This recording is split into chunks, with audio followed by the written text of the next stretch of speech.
नमस्ते दोस्तों, स्वागत है आपका मेरे YouTube चैनल पर। आज हम बात करने वाले हैं एक बहुत ही बेसिक लेकिन इम्पोर्टेंट टॉपिक पर। वो है what is the stock market, यानी स्टॉक मार्केट क्या होता है। अगर आप नए इन्वेस्टर हो या स्टॉक मार्केट के बेसिक को समझना चाहते हो तो ये वीडियो आपके लिए। चलिए शुरू करते हैं। तो सबसे पहले हम ये समझने की कोशिश करते हैं कि स्टॉक मार्केट ये क्या होता है। स्टॉक मार्केट एक ऐसी जगह है जहां पर कंपनीज, एग्जाम्पल के तौर पर Reliance, ONGC, BPCL, Infy, TCS, इस तरह की कंपनीज अपने शेयर बेचते हैं और इन्वेस्टर उन्हें खरीदते हैं। सिंपल भाषा में बोलूँ तो स्टॉक मार्केट एक मार्केट प्लेस है जहां किसी भी कंपनीज के शेयर,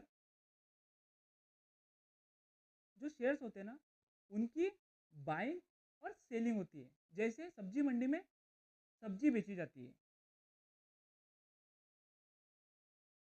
और आप किसी भी कंपनी के शेयर नहीं खरीद सकते हैं।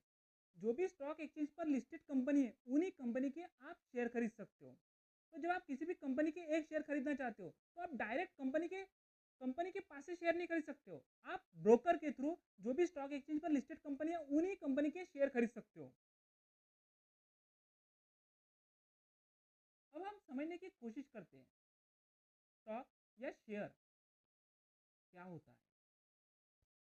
स्टॉक या शेयर का मतलब होता है कंपनी की ऑनरशिप का एक छोटा सा हिस्सा या फिर टुकड़ा।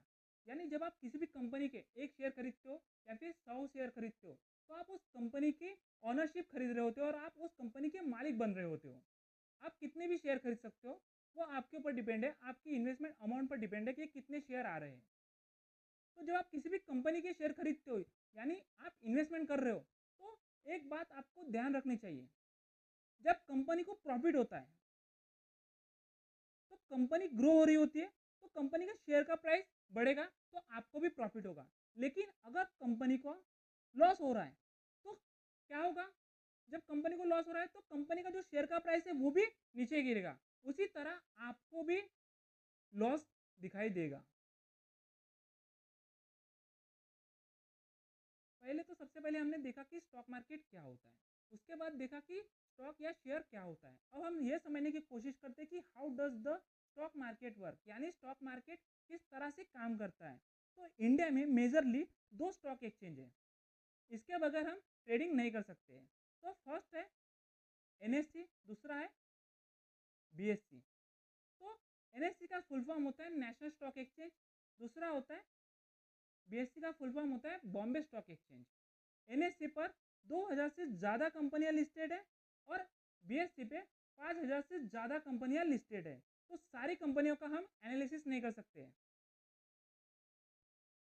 तो ये एक्सचेंज एक प्लेटफॉर्म प्रोवाइड करते हैं जहां किसी भी कंपनी के शेयर को बाय या फिर हम सेल कर सकते हैं। और ये सारा प्रोसेस है ना, ऑनलाइन होता है। और ये जो स्टॉक का प्राइस ऊपर या फिर नीचे जाता है ना, पता है उसका पीछे का वजह क्या होता है? अगर किसी भी स्टॉक में डिमांड है तो चांसेस है उस स्टॉक का प्राइस ऊपर जाएगा। उसी तरह अगर किसी स्टॉक में सप्लाई ज़्यादा क्रिएट हो रही है, उस स्टॉक में सेलर ज़्यादा है, तो उसका मतलब है कि वो स्टॉक का प्राइस नीचे गिरेगा। यानी स्टॉक का प्राइस ऊपर जाना और नीचे जाना एक बेसिक लॉजिक है, वो है डिमांड और सप्लाई की वजह से स्टॉक का प्राइस ऊपर नीचे जाता है।